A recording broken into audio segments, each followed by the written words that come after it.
I don't know enough about your industry, I'm sorry to say, to make a comment, but I will look into that. Thank you. Mr. President, when there are other countries that underprice what it costs for people to manufacture an item here in the United States, countries that don't have to pay health insurance or any other kind of benefits or meet any OSHA requirements or EPA standards, won't business naturally go to where the cheapest widget is? Some will and some won't. Getting ready for tonight's gala event. You look ravishing, Ginger. Thanks, Patrice. Anything to put on a simple black dress, I always say. This old thing. Anyway, it's pretty quiet right now here at the convention center, but the doors are about to open in about an hour, and more than 1,200 people will be filing in here for a black tie event that's sort of the official gala opening event for the convention center. You may remember yesterday, of course, they had the big ribbon cutting ceremony. So, you know, we're down here on the ground floor, but a couple of floors above us, it's unbelievable, and especially since I was here just 2 days ago, how much they've actually been able to complete in just 2 days. It's absolutely mind-boggling. Melissa Manchester is going to be performing this evening. Of course, most people out in the audience know who she is.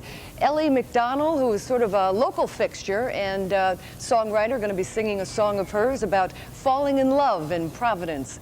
So it's a very exciting night. Everybody's kind of poised. You can see some of the people over there. Hey, how's it going? You ready to get swamped tonight? Right, and you can't see it over here, of course, but there are people lined up against the window, and they're sort of looking in at all the lights and all of the spitting and polishing that's going on here. This is certainly a place that has been a long time coming. But in harder news, let's take a look at something here. You know, when they started building this convention center a couple of years ago, 2 years ago, the banner outside said that there would be some 3,500 jobs coming with the project. Well, that's not the case, at least not right now. As Newswatch 10's Rondella Richardson tells us tonight, reports are saying that the positions will be here, but only time will tell how many of them. Newswatch 10. And Rondella also tells us that job applications are still being accepted here up on the 5th floor in the personnel department. But as she mentioned, conventions come, conventions go. They don't always need a full-time staff here. So most likely most of those positions will be part-time positions. Well, as promised now, Ginger Casey joining us live from the Rhode Island Convention Center's Grand Gala. Ginger, a lot of excitement up there. My goodness, look at that dress. Grab the centerpiece early, Ginger. You're very sweet, Gene, and I know you'd be here tonight, but I also know that you won't go to a story unless there's yellow police tape surrounding it. Fair blow. Well, certainly an awful lot of cheerleading going on here tonight. As you can imagine, folks here have been working around the clock trying to put the finishing touches on the grand opening celebration, which is actually taking place over 3 days. Tonight, of course, the Grand Gala, Melissa Manchester. 1,200 people expected tonight for the formal black tie celebration. Centerpieces for the table have been especially designed. The busiest place, of course, the kitchen. But what we may forget in all of the excitement surrounding events like this is that none of it just appeared. This was a long time coming, and Mark Anick's going to give us a long look back.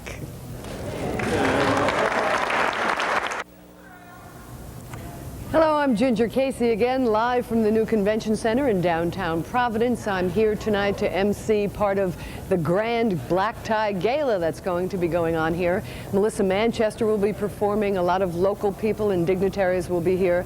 And then tomorrow, of course, which will be the 3rd day of the 3-day opening celebration, will be the Best of Rhode Island Festival. The doors will be open free to the public. I've already gone upstairs and taken a peek. You ought to see some of the exhibits that they're going to have. So certainly come on down here tomorrow morning, folks, and take a look around. It's really sort of Rhode Island showing off its stuff. Now, proceeds from the event tonight are going to be going to benefit the United Way of Southern New England, which of course is an umbrella organization that sort of helps out many different groups. Now, Gary Lay standing by with the forecast, but before we go to him in the studio, let's take a moment to hear some holiday greetings from some Southern New Englanders who aren't going to make it home in time for Christmas. This is the Swanson family stationed at RAF Chick Sands, wishing the Daconet family in Rhode Island a Merry Christmas. Happy New Year, Cindy. Say hi, Don. And I'm going to hand it over back to Gary Lay and Jean Valicenti back in the studio, and I'll be back in a little while to tell you a bit more about tonight's events. Back to you guys. Thanks, Ginger. What do you think, Yes. Gene? Do you think that's like a battery-operated dress? I think All a those reserved little comment white on lights that. that kind of flicker on and off on her You'll dress. know when you see Ginger tonight. You have a lot on your plate, huh? I do have a lot on the plate indeed for this evening.